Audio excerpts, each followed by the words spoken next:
नमस्कार, मैं हूं नरेश वत्स। निष्पक्ष टीवी में आपका स्वागत है। मेरे साथ बीजेपी के वरिष्ठ नेता बृजमोहन अग्रवाल जी हैं, जो कि छत्तीसगढ़ में पूर्व गृह मंत्री रहे हैं, विधायक हैं और प्रमुख रणनीतिकार माने जाते हैं छत्तीसगढ़ के। सर, सबसे पहले मैं आपसे जानना चाहता हूं कि 5 राज्यों में चुनाव होने वाला है, छत्तीसगढ़ भी उसमें शामिल है।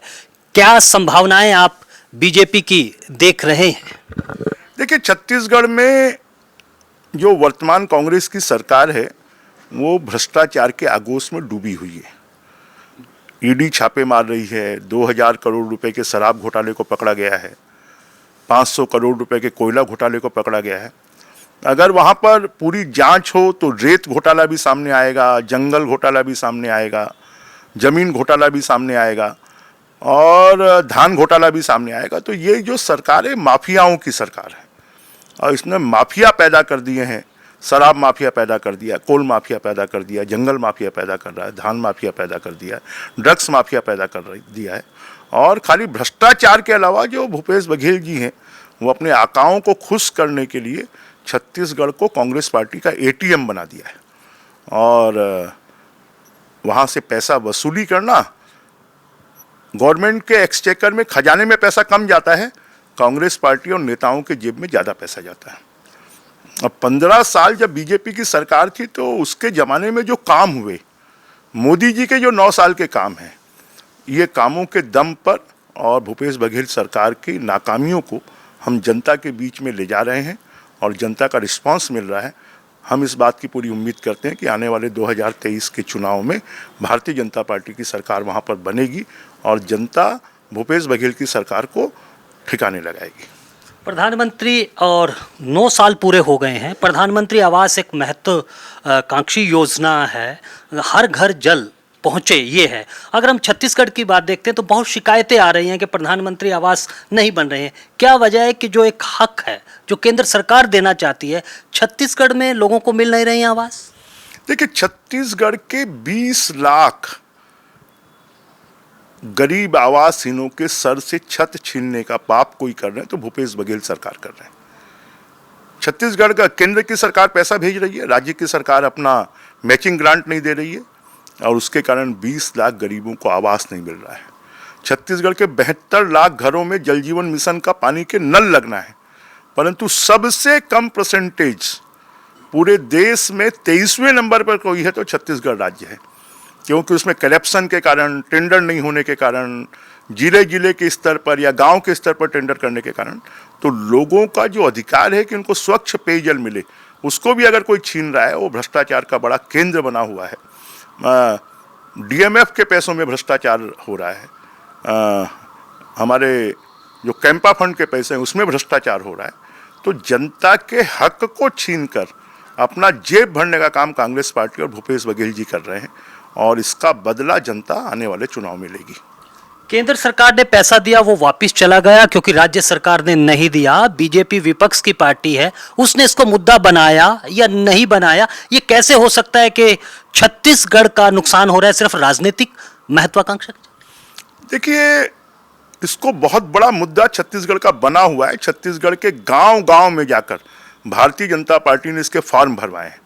छत्तीसगढ़ में 1 लाख लोगों से ज़्यादा का बड़ा प्रदर्शन हुआ जिसमें हितग्राही आए और उन्होंने मकान की मांग की है और लगभग 7 लाख लोगों के फॉर्म तो सरकार को भारतीय जनता पार्टी के कार्यकर्ताओं ने सौंपे हैं कि गरीबों के मकान आवास छीनने का अगर पाप किसी ने किया है कि 12,000 करोड़ रुपए केंद्र की सरकार ने भेजे।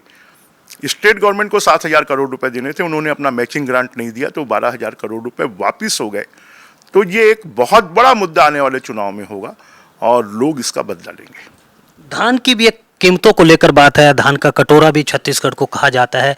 क्या देखते हैं कि किसानों को लेकर किस तरह के किसान सम्मान निधि भी सरकार, केंद्र सरकार दे रही है, कैसे देखते हैं इसको? देखिए, किसान ही सड़क पर चलता है, किसान का बच्चा ही स्कूल में पढ़ता है, किसान का बच्चा कॉलेज में पढ़ता है, किसान को बिजली चाहिए, किसान को पानी चाहिए, किसान को प्रधानमंत्री आवास चाहिए। तो उसके कारण किसान को अब ऐसा लगता है कि 2500 रुपये देकर हमको खरीद लिया है और उसमें भी उनके रकबे की कटौती कर देना, जमीन की गिरदावरी करना, मेड़ को काट देना, अंतिम किस्त में कम पैसे देना, 4 किस्त में बढ़े हुए पैसे देना, तो छोटे किसानों को इसका कोई फायदा नहीं हो रहा है। और प्रधानमंत्री जी की जो किसान न्याय योजना है उसके अंतर्गत 36 लाख किसानों को 6,000 रुपये प्रति ईयर मिल रहे हैं, जबकि धान खरीदी में जो अतिरिक्त राशि मिल रही है वो सिर्फ 20 लाख किसानों को मिल रही है। तो लोगों को ये समझ में आता है कि भूपेश बघेल सरकार से वोट के लिए हमारा शोषण कर रहे हैं। हमको ना सड़क दे रहे हैं, ना पानी दे रहे हैं, ना बिजली दे रहे हैं, ना हमारे को प्रधानमंत्री आवास दे रहे हैं, ना जल जीवन मिशन की नल दे रहे हैं। तो इससे जनता बहुत नाराज है और आने वाले चुनावों में सबक सिखाएगी।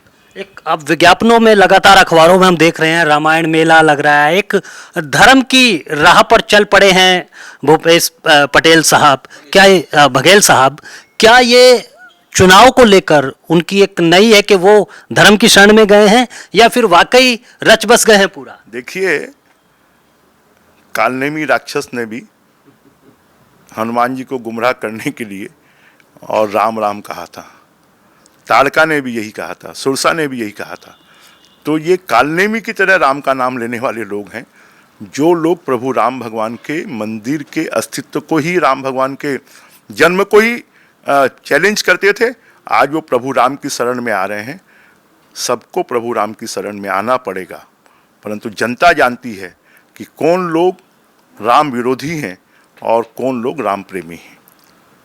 एक आखिरी सवाल आपसे जानना चाहूँगा कि पिछले चुनाव हमने देखा प्रधानमंत्री जी खूब प्रचार करते हैं, ऐसे में एक सवाल ये भी उठता है कि स्थानीय नेताओं का, स्थानीय मुद्दे रहें या स्थानीय नेताओं को आगे आना चाहिए। आप एक प्रमुख रणनीतिकार हैं, बड़े नेता हैं, बीजेपी का चेहरा कौन होने वाला है, क्या कहेंगे? देखिए, कभी भी जब सत्ता में पार्टी नहीं होती, विपक्ष में होती है, तब कोई चेहरा नहीं होता, पार्टी चुनाव लड़ती। और देश में हम तो अटल जी के ज़माने से देखते हैं कि चुनाव में जो राष्ट्रीय नेता होते हैं वो पूरे देश में घूमते हैं, और मोदी जी इस देश के लोकप्रिय चेहरा है, विश्व के नेता हैं और आम लोगों के लिए काम करने वाले हैं। और इसलिए बीजेपी का चेहरा कमल और मोदी जी होंगे और उसके दम पर बीजेपी चुनाव लड़ेगी। बहुत बहुत शुक्रिया। तो ये थे बृजमोहन अग्रवाल जी जो कह रहे थे कि मोदी और कमल ही प्रमुख निशान होंगे, उसी पर ही चुनाव लड़े जाएंगे। तो मुझे दीजिए अनुमति और आप बने रहे एनटीवी निष्पक्ष के साथ।